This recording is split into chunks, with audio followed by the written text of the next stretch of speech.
et que l'on prenne de bonnes décisions. Cette décision de la convertibilité est, de mon point de vue, la meilleure décision que nous puissions prendre. C'est le bon moment. C'était peut-être le meilleur moment avant, mais on a les moyens de supporter un choc. Et on a des amis à l'échelle mondiale. On a des amis à l'échelle mondiale qui pourront accompagner l'Algérie à supporter ce choc. Ça veut dire quoi? Ça veut dire que l'Algérie va s'endetter? Non, pas du tout. Ça veut dire qu'il va y avoir beaucoup de gens qui vont investir. Sur quoi je me base? Mais sur les discussions que j'ai avec absolument tous les investisseurs que je vois dans le monde entier. Je suis désolé, il y en a qui vont dire non mais il dit n'importe quoi. Je dis pas n'importe quoi. Réveillez-vous. On peut complètement transformer notre pays en très très peu de temps. On peut donner la chance à beaucoup d'investisseurs du monde entier à venir ici, à même des Algériens de la diaspora qui ont envie d'investir ici, mais qui ne sont pas rassurés quant à l'usage de leur capital. Donc, donnez la chance. Vous avez proposé ça, monsieur? Oui. Pardon, monsieur Otmani. Moi j'ai du mal à suivre votre raisonnement. Vous nous dites, bon, il n'y a pas suffisamment d'argent chez les opérateurs économiques, il n'y a pas suffisamment de capital chez les opérateurs économiques, donc il n'y a pas suffisamment aujourd'hui d'argent aussi dans les banques, elles commencent à avoir des problèmes. On a parlé de l'industrie. Et après, on a parlé de la manne qui existe dans le service, et je vous ai expliqué que la manne qui existe dans le service, elle est atomisée, elle perd de sa puissance. Très bien. Mais vous attendez... Donc, vous attendez de ce choc de confiance, vous attendez un afflux de capitaux internationaux, vous nous dites qu'il faut... Bon, j'attends deux choses. Voilà. Premièrement, une non-atomisation du capital, c'est-à-dire en Algérie, c'est-à-dire que le capital garde sa force. Parce qu'on n'est pas obligé de transférer systématiquement. On n'est pas obligé de transférer systématiquement pour aller s'acheter un appartement ou n'importe quoi à l'étranger. Donc, je garde la puissance. J'ai 100 millions de dinars aujourd'hui, je ne vais pas les transformer en euros. Donc, la puissance de mes 100 millions de dinars, je vais pouvoir la convertir en investissement localement, ou je la mets dans l'épargne qui va bénéficier à quelqu'un. Parce que je suis rassuré, et mes 100 millions de dinars resteront 100 millions de dinars plutôt que de rester sous forme de 100 000 dinars à X et Y. Question, c'est... je veux dire, pourquoi est-ce que c'est le bon moment aujourd'hui? Je veux dire, on va vous objecter, qu'il y a des réserves de change et on a l'intention de les utiliser, disons, pour gérer une transition graduelle, etc. Pourquoi ce serait, je veux dire, dans 3 ou 4 ans, vraisemblablement, on n'aura plus de réserves de change. Est-ce que ce ne sera pas le bon moment à ce moment-là? Pourquoi voulez-vous utiliser vos réserves de change pour payer des salaires? Pourquoi vous ne gardez pas vos réserves de change tranquillement et vous décrétez la convertibilité du dinar et vous allez garder vos réserves de change et vous aurez encore plus d'argent puisqu'il va venir d'investissements étrangers et votre monnaie locale va avoir de la valeur et votre industrie aura de la valeur et vous pourrez même avoir une bourse qui va commencer à avoir du sens.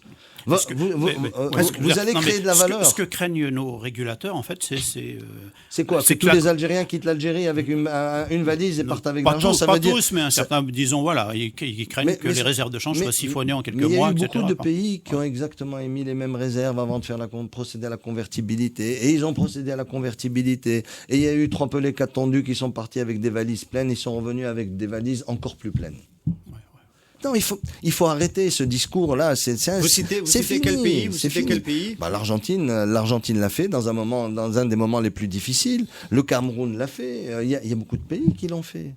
Regardez l'Afrique noire. Actuellement, le développement en Afrique subsaharienne, pour ne pas parler d'Afrique noire, regardez le développement qui est en train de s'observer en Afrique subsaharienne. Vous croyez qu'ils sont enfermés dans une logique de convertibilité? Il n'y a pas de logique de convertibilité. Pourquoi notre voisin qui ne s'intéresse plus à nous, qui est le Maroc, est en train de monter une véritable tête de pont vers l'Afrique subsaharienne? Parce qu'il sait que absolument tous les flux sont libres. Vous pouvez commercer librement, il y a une fluidité du capital. Nous n'avons absolument... Pourquoi la Tunisie n'a pas franchi ce pas? La Tunisie allait franchir ce pas, figurez-vous, le 1er janvier 2011. C'est incroyable.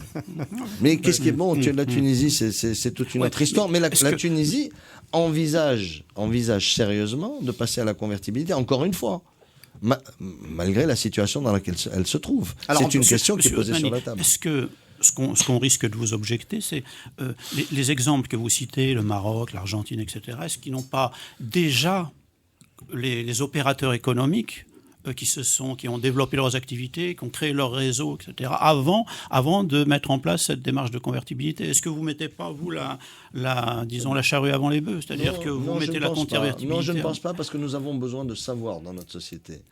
On a besoin de savoir, on a besoin de gens qui vont nous amener d'autres idées, on a besoin de compétences. On est dans une logique, ce qu'on appelle en anglais, pour faire très pédant, de MeToo, c'est-à-dire tout le monde copie. Tiens, il a fait des jus, il y en a 250 qui font des jus. Il a fait des pâtes, il y en a 250 qui font des pâtes. Il a fait de la... Pourquoi ? Parce que les gens n'ont pas d'idées. Ils n'ont pas d'idées, ils n'ont pas de savoir-faire. Est-ce que vous avez vu des activités, à part Condor, des activités à haute intensité technologique se développer en Algérie? Enfin, il y en a qui contestent aussi que Condor, ça soit de la haute intensité. Non, mais attendez, j'ai dit à l'exception de Condor, je ne sais pas à quel niveau d'intensité technologique ils sont. Est-ce que nous voyons du développement dans les biotechnologies, des investissements lourds? Nous n'avons pas ça. Mais ça ne veut pas dire qu'il n'y a pas d'Algériens qui sont compétents dans le domaine. Il y en a, mais ils sont à l'étranger, la plupart. Donc il n'y a que l'investissement étranger qui peut apporter ce genre d'investissement. Oui, aujourd'hui. Oui. Monsieur Slimane, on va vous poser une question très précise, pédagogique. Le dinar est convertible demain. Qu'est-ce que ça change pour vous, président de NCA? Qu'est-ce que vous faites? Vous allez acheter sur votre compte dinar convertible, vous allez acheter vos... Qu'est-ce que ça change exactement? Vous émancipez des autorisations de la Banque d'Algérie pour aller, par exemple, investir au Bénin comme vous deviez le faire? Exemple. On s'émancipe, oui, de la Banque d'Algérie. Je ne vais pas investir au Bénin, je ne vais pas me précipiter d'abord sur le Bénin. Je vais me précipiter pour développer mon réseau, d'abord sur le Maghreb. Je vais me précipiter à aller investir dans des pays aujourd'hui où il y a un fort potentiel. Et je ne vais pas négliger l'Afrique subsaharienne. Je vais avoir des plans concomitants. Je vais pouvoir bâtir des partenariats extrêmement agressifs pour me développer à l'international et asseoir ma marque de façon et régionale et internationale. Je vais pouvoir m'asseoir et discuter avec des partenaires. Aujourd'hui, je ne peux pas m'asseoir et discuter avec des partenaires. Quelqu'un vient me dire, monsieur Othmani, voilà, je voudrais développer, votre marque est très bonne, très forte, j'ai envie de la développer en Côte d'Ivoire ou au Sénégal, venons, investissons ensemble.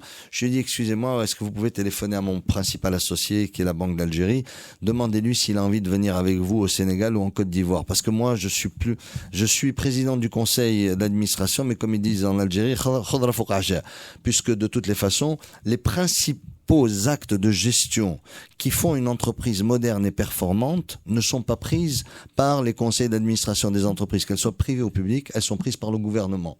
Donc, vous voyez, on est assis, on attend. Alors nous, on a beau faire de beaux dessins de développement stratégique à l'échelle planétaire, mais vous avez en face, les véritables administrateurs sont ceux qui sont assis, allez, je dévalue la monnaie, allez, je mets des licences d'importation, allez, je t'interdis d'investir à droite et à gauche. Bon, voilà, ils sont administrateurs. Alors, est-ce que... Nous, c'est normal, on est dans le rôle du testing de cette proposition. J'ai envie de vous dire une chose. Oui. Je suis extrêmement optimiste sur ce que nous pouvons faire en Algérie. J'ai beaucoup d'espoir, mais je perds espoir juste au moment où je me dis, tu as les mains liées, mais j'ai pas les mains liées. Personnellement, et je pense que la société algérienne n'a pas les mains liées. Vous perdez espoir quand vous voyez que c'est peut-être éventuellement demain M. Ahmedou Yahya qui va développer cette politique à laquelle vous appelez, c'est ça? Si je m'étale sur un sujet comme ça risque de me faire mal à moi. Non, mais il y a un problème de doctrine économique. On va ouvrir une parenthèse. On va ouvrir 2 secondes, une parenthèse sur la gouvernance. 2 secondes. Oui, 2 secondes, parce qu'il est quand même question de ça. Vous venez de dire quelque chose de grave. Vous voulez dire les principaux actes de gestion sont pris non pas par les administrateurs d'une entreprise, mais par le gouvernement. Oui, bien sûr, on va parler une seconde du gouvernement. Est-ce que vous pensez que monsieur le Premier ministre, monsieur Abdelmalek Sellal, va plutôt dans la bonne direction ces derniers temps? On a l'impression qu'il a mis en place quelque chose qui ressemble à la delivery unit. Il a pris des conseillers avec des tâches, apparemment des prérogatives importantes auprès de lui, des économistes. Et puis il y a cet observatoire des politiques publiques, du service public. Ça ressemble à des propositions de Nebni. Vous êtes aussi un cofondateur de Nebni. Est-ce que vous n'avez pas un peu le sentiment que on vous écoute un peu mieux maintenant? Oui, écoutez, moi, encore une fois, j'ai envie de répéter ça, ça paraît stupide. Depuis la circulaire du mois d'août 2013, la note adressée à tous les ministres, écrite par Monsieur le Premier ministre, mon espoir est monté d'un cran. Je me suis dit, voilà, il y a des signaux extrêmement forts qui nous permettent d'aller dans le bon sens. Elle disait quoi cette circulaire? On a oublié. Oui, il y a 11 pages. C'était quoi? C'était l'orientation lisez-la. Pour le rappeler aux auditeurs. Il faut rappeler aux auditeurs, et ça serait bien un jour qu'on publie cette circulaire pour leur montrer qu'il y avait une réelle volonté du Premier ministre de dynamiser complètement et de créer un climat des affaires extrêmement sain. Même entre les lignes, même tous ces blocages qu'il y avait au niveau de l'administration, il demandait à ce qu'elles soient levées par ministère. Chaque ministre, il instruisait, vous devez faire ça, vous devez faire ça, vous devez faire... Bon, ce qu'on observe, et à nouveau, je le répète, et je l'ai répété lors de la dernière tripartite autour de moi, j'aurais dit, écoutez, je ne comprends pas pourquoi cette circulaire, les instructions n'ont même pas été appliquées à 5%. Qu'est-ce qui fait? Et maintenant qu'il y a cette delivery unit, et c'est vrai que c'était une idée... Est-ce qu'on peut l'appeler comme ça? Non, elle n'est pas delivery unit. Non. Je pense plutôt que ce sont des gens qui sont venus juste un tout petit peu rassurer, apporter une opinion qui pourrait conforter les prises de position ou les directions vers lesquelles va s'engager le gouvernement. Par contre, ce qu'on aurait aimé voir, c'est plutôt au sein de chaque ministère un monsieur accélération et un facilitateur. Le choc de facilitation, oui. Un monsieur qui est assis dans un bureau. Monsieur, tel département, ça fait 3 mois que j'attends mon autorisation, pourquoi? Bon, c'est vrai qu'il y en a qui vont me dire, ce monsieur-là, finalement, il va se transformer en distributeur automatique d'autorisation et d'instruction, et finalement, il risque d'en bénéficier, et on retombe dans le problème de la gouvernance et des mécanismes de corruption qui se mettent en place. Moi, je les appelle les parcs-mètres, et c'est vrai que l'Algérie a tendance à fabriquer des parcs-mètres et en mettre partout par ses prises de décision. Ce qui est en train d'être fait, c'est bien, mais il faut aller au-delà. Il faut aller vraiment au concept de delivery unit. Et je serai convaincu que le jour où on me dira tous les lundis matins, tous les dimanches matins, de 7h à 9h, la delivery unit s'assoit avec le patronat et le Premier ministre pour dire quelle est la situation des investissements en Algérie. Toutes les semaines. C'est ça, c'est là où on va mettre de la puissance. Quelle est la situation du foncier industriel? C'est ça, c'est une délibération. Est-ce qu'un jour, on nous a présenté un espèce de tableau de bord très simple? C'est ce que j'aurais, moi, si j'étais ministre de l'Industrie. Moi, j'ai un tableau de bord, chaque wilaya, combien d'investissements en cours? Depuis quand ils sont en attente? Pourquoi ils n'ont pas été réalisés? 2-3 questions. Et ce tableau de bord-là, j'ai 48 colonnes et je sais exactement où j'en suis. Combien j'ai d'investissements? Qui peut me dire aujourd'hui combien d'investissements en cours de réalisation? À propos d'évaluation, est-ce que vous avez des retours, vous alors, Aker, vous vous êtes beaucoup intéressé à la question de l'informel et à la question de la formalisation du secteur parallèle. Est-ce que vous avez des retours sur comment se déroule l'opération du ministre des Finances de mise en conformité fiscale d'une partie des flux qui sont à l'extérieur? Est-ce que c'est un succès comme le prétend Monsieur le ministre des Finances? D'accord. Honnêtement, je n'ai pas de retour. Il y a eu j'avais lu quelques déclarations vers la fin de l'année. De mon point de vue, et je l'avais dit, c'était écrit, on s'est trompé de cible. On a voulu permettre aux particuliers, en quelque sorte, de défiscaliser, de blanchir, peu importe le mot que certains emploieraient. Il y a des péjoratifs, non péjoratifs. On s'est trompé de cible. C'est les entreprises qu'il fallait absolument cibler en priorité. Surtout les entreprises qui subissent le fléau, le cataclysme qu'on appelle la taxe sur l'activité professionnelle. La TAP détruit la distribution en Algérie. Et les décisions prises sur la loi de finances 2015 sont des décisions qui me font rire. Parce que je ne peux plus... 2016, sur la TAP. Elles me font rire parce que je n'ai plus d'autres qualificatifs pour dire ça. On l'a divisé par 2 le montant, non? Il a été divisé par 1%. Mais justement, c'est pour ça que ça me fait rire, parce que tout le monde, on a divisé par 2 le montant. On vous a donné. On nous a rien donné. Je n'attends pas à ce qu'on me donne. Je suis chef d'entreprise, je veux financer les collectivités locales. Mais je ne veux pas financer les collectivités locales selon un mécanisme qui est injuste pour l'entreprise, qui est injuste pour la communauté et qui compromet le fonctionnement de l'économie. C'est clair, c'est net, il y a pas on ne peut pas faire d'autres dessins. On ne va pas continuer à nous raconter des histoires. Qu'est-ce qui est injuste dans la TAP, M. Atmani, c'est le fait qu'elle soit adossée au chiffre d'affaires? D'abord, elle est adossée au chiffre d'affaires. Bon, c'était 2%, c'est 1% maintenant. Non? Oui, mais d'accord. Oui. Mais c'est pas 1%. C'est pas 2% pour nous. Nous, industriels, c'est pas 2%. On est à 1,4%. C'est pas ça. Nous, on n'a pas gagné grand-chose, d'une part, mais c'est pas le gain qui nous intéresse. Laissez-moi la TAP, je m'en fous, à la limite. Vous voulez garder la TAP qui grève complètement le niveau de fiscalité de l'entreprise algérienne, puisque la TAP nous renvoie à pratiquement 73% d'impôts pour une entreprise, en moyenne.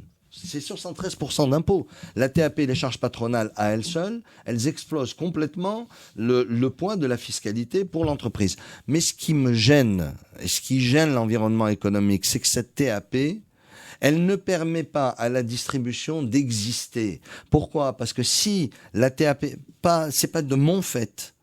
Si je vends mon produit avec la TAP, on s'en fout de ça. Mais la personne qui prend mon produit et qui le distribue en Algérie, aujourd'hui, ne paye pas la TAP. Si elle payait la TAP, elle devrait augmenter les prix de 15%. Monsieur Atmani, c'est la TAP qui maintient la distribution, une partie de la distribution dans l'informel ? C'est pas une partie, c'est la TAP qui maintient la distribution dans l'informel. C'est la TAP qui est un des principaux carburants de l'informel. Mais écoutez, le ministère des Finances, certains experts du ministère des Finances, mais pour ne pas dire la plupart, sont convaincus du bien fondé de notre demande. Sont convaincus de l'impact. Tout le monde le sait, même monsieur le ministre des Finances, avant qu'il soit ministre des Finances, nous avons eu des discussions avec lui, on le rencontrait souvent parce qu'il était un ami de Caire, et donc on savait tous, on le sait tous, on sait Alors, tous quel est l'impact. Est-ce que la difficulté, c'est de trouver un revenu de substitution pour les collectivités locales ? La difficulté, c'est de faire son boulot en tant que ministère de l'Intérieur et en tant que collectivité locale. La collectivité locale, elle n'a qu'à aller récupérer son argent. Taxe foncière ? La difficulté, c'est le mécanisme. C'est qu'on est en train de dire simplement que les taxes sur les collectivités locales sont toutes envoyées en bloc au ministère de l'Intérieur, qui lui redispatche selon son bon vouloir, par mesure d'équité, parce qu'il y a évidemment des localités qui sont moins pourvues que d'autres et donc qui vont avoir moins d'argent. Je peux comprendre, mais... Je vais vous dire. C'est en train de se faire, ça, ce que vous dites. C'est-à-dire que cette année, moi, moi, j'ai animé un mouvement de protestation la semaine dernière. C'était un mouvement de protestation contre l'augmentation des tarifs des parkings gérés par la wilaya d'Alger. Ils ont augmenté de 50% les tarifs des parkings d'Alger. Il y a la même chose qui a été faite pour les crèches. Pour les crèches, on a augmenté de 50% les tarifs des crèches. C'est-à-dire qu'apparemment, il y a une baisse, effectivement, des recettes des collectivités locales qui est en train d'être compensée par une hausse des tarifs, disons, des entreprises qui sont sous tutelle des wilayas, vraisemblablement. Donc le mouvement dont vous parlez, il est amorcé. Mais il n'y a pas eu de baisse sur les revenus des collectivités locales. Aujourd'hui, quand ils ont baissé, quand ils ont annoncé d'abord de 2 à 1%.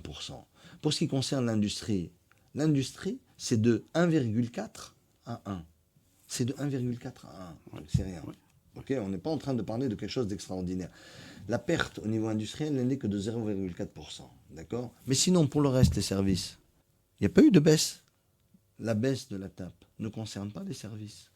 Et la distribution fait partie des services. Et rapportez ce que vous payez aujourd'hui. Vous êtes dans le service. Rapportez ça à l'impôt sur les bénéfices. C'est 35,5% d'impôt sur les bénéfices. Oui. Mais c'est énorme. La TAP, c'est énorme. Alors que vous payez 26%. Vous êtes dans le service, vous devez être à 80% d'impôt sur les bénéfices. Globalement, quand vous réunissez les charges patronales, la TAP et votre impôt sur les bénéfices officiels. Monsieur Atmani, on arrive sur la fin de cette émission. On a peut-être un événement dans les prochaines semaines qui va peut-être permettre d'évaluer un peu le niveau de confiance, on va dire, des acteurs de l'économie algérienne. C'est l'introduction en bourse de Biopharm qui devrait se faire incessamment. Il y aura 60 millions de dollars à lever, cette levée de fonds. Est-ce que vous attendez, vous êtes un acteur de la bourse, puisque NCA est coté à la bourse d'Alger, à quoi vous attendez ? Vous êtes optimiste ? Vous pensez que ça se fera, que ça a des chances de redynamiser, notamment peut-être en amenant...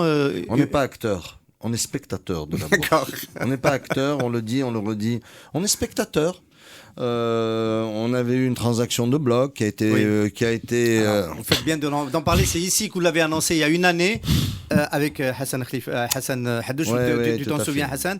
Cette transaction a été bloquée. Le rachat par Cévital d'une partie du capital de NCA. A été bloqué, mais de façon arbitraire. Et c'est toujours bloqué. Non, c'est fini. On n'en parle même plus. L'offre a été retirée. Oui, d'abord l'offre a été retirée, mais surtout la réponse est venue 5 mois après, alors que les délais étaient de 30 jours, etc. Bon, on va pas... La COSOB n'a pas fait son boulot. Non, d'abord, la COSOB a complètement outrepassé ses prérogatives. Elle n'avait pas... Elle n'avait pas à intervenir sur la transaction à ce moment-là. C'était post-transaction qu'il fallait qu'elle exprime un point de vue, et son point de vue est faux, archi faux, et il n'est corroboré par absolument rien. Juste simplement, c'était des règlements de compte, je vais dire presque à la limite de personne. C'est même pas politique. Parce que celui qui vous dira politique, il s'agissait d'une vente en bloc de quel montant ? C'est un vendeur qui est étranger, qui détient 16% du capital, qui vendait 16% du capital à une entreprise qui s'appelle Cévital. Et à ce moment-là de la cotation, ça correspondait à quel montant ? C'était le cours normal des choses. La cotation était... non, la transaction de bloc peut se faire selon des termes qui sont entre les deux acteurs qui sont hors cote. Hors cote. Donc on n'intervient pas là-dedans. Donc j'ai pas dans le détail le montant précis. Du moins je m'en souviens plus précisément. Mais le fait est que ces deux acteurs, moi, je suis président du conseil, je ne suis qu'observateur de la transaction et mon rôle, c'est de maintenir tous les actionnaires informés en temps et en heure du déroulement d'une transaction qui pourrait affecter leur jugement. C'est ce qu'a contesté la COSOB. C'est un gag, on est vraiment dans le tragicomique dans le cas du comportement de la COSOB. Et je pense, sans me tromper, que la COSOB doit très rapidement revoir son mode de fonctionnement si les pouvoirs publics veulent avoir une institution qui fonctionne selon les règles de l'art. Elle a quand même fini par sortir du coma, la COSOB, parce qu'elle a délivré un visa à Biopharm, après 24 mois peut-être. Vous savez, sortir du coma, on y revient très très vite. Alors on va avoir le grand show pendant les 6 prochains mois où Biopharm va faire du bruit, etc. Et on va avoir Biopharm qui entrera en bourse. De toutes les façons, c'est une introduction en plus qui est garantie par les pouvoirs publics à travers... Donc toutes les actions trouveront preneur. Toutes les actions non seulement trouveront preneur, il y a déjà un acheteur qui est en attente, qui est désigné par les pouvoirs publics pour garantir la bonne fin de la transaction. Ouais. Donc on est sûr que les 60 millions de dollars seront mis en bourse. Et après, qui va animer ? Les IOB n'animent même pas. Quand quelqu'un a une action, détient un portefeuille d'actions et qui s'adresse à son agence et il dit je veux vendre des actions, ils disent excusez-nous, on sait pas faire. On n'a pas compris que le métier d'IOB, c'est un métier à part. C'est pas le métier de la banque. C'est une structure de la banque qui est indépendante de la banque qui exerce le métier d'IOB. On n'a pas encore compris ça. Donc on veut toujours réglementer, on est toujours dans cette logique du contrôle, la réglementation de l'installation des fameux parcs. Monsieur Clifati, vous avez demandé à dire un mot sur... Monsieur Clifati, pardon. Vous êtes bloqué avec à 2015. Même si Monsieur Clifati est Monsieur Hassan est sponsor de Maghreb Émergent, ami de Slim Otmani. Monsieur Clifati est sponsor, c'est la différence, il est sponsor de cet espace, c'est ça la différence. Là, on n'a pas eu le temps de parler des privatisations, mais bon, enfin, on vient d'évoquer l'entrée de Biopharm en bourse. Mais on est arrivé à la fin, C'était la diaspora et on est arrivé à la fin. Non, mais avant. Est-ce que une question générale. On a l'impression que vous êtes vous allez plus vite que la musique un petit peu sur beaucoup de sujets. Vous avez peut-être un coup d'avance, oui, probablement, oui. Mais est-ce que, je veux dire, on a l'impression que sur l'ensemble des sujets dont vous parliez, il y a une démarche en fait des autorités algériennes qui est pas très très loin de de celle que vous prônez, mais qui est beaucoup plus graduelle, qui est beaucoup plus Qui est-ce qui vous sur quels acteurs vous comptez vous aujourd'hui pour instaurer la convertibilité totale du dinar, je veux dire. J'ai pas d'acteurs sur lesquels je compte, mais je suis quand j'en parle autour de moi, ce que je constate, c'est que aussi bien les experts que les investisseurs, qu'ils soient dans le service ou dans l'industrie, tout le monde est complètement d'accord sur le fait que c'est la solution. Les pouvoirs publics savent que c'est la solution. On va pas se voiler la face. Monsieur Slim Otmani, est-ce que ce sera pas la solution dans 3 ans quand il y aura plus de réserve de change, parce que ce qu'on craint aujourd'hui, de toutes les façons, il y aura plus de réserve de change. Ah oui, quand il y en aura plus, on sera obligé de le faire. Les effets d'un plan de sortie. C'est quoi ? Vous pensez que les effets d'une diversification, c'est dans 1 an ou dans 2 ans ? Le Maroc a mis 30 ans pour diversifier son économie. Bien d'accord. Non, mais soyons sérieux, 2 minutes. On est en train de vendre l'idée de la diversification. On est en train de vendre l'idée que l'Algérie va devenir le grand pôle de l'industrie automobile. De quelle industrie automobile nous sommes en train de parler ? De l'industrie automobile du 19e et du 20e siècle. Est-ce qu'aujourd'hui, les usines que nous sommes en train d'implanter et de proposer à l'Algérie sont des usines qui déjà amènent l'Algérie dans le 21e siècle automobile? Non.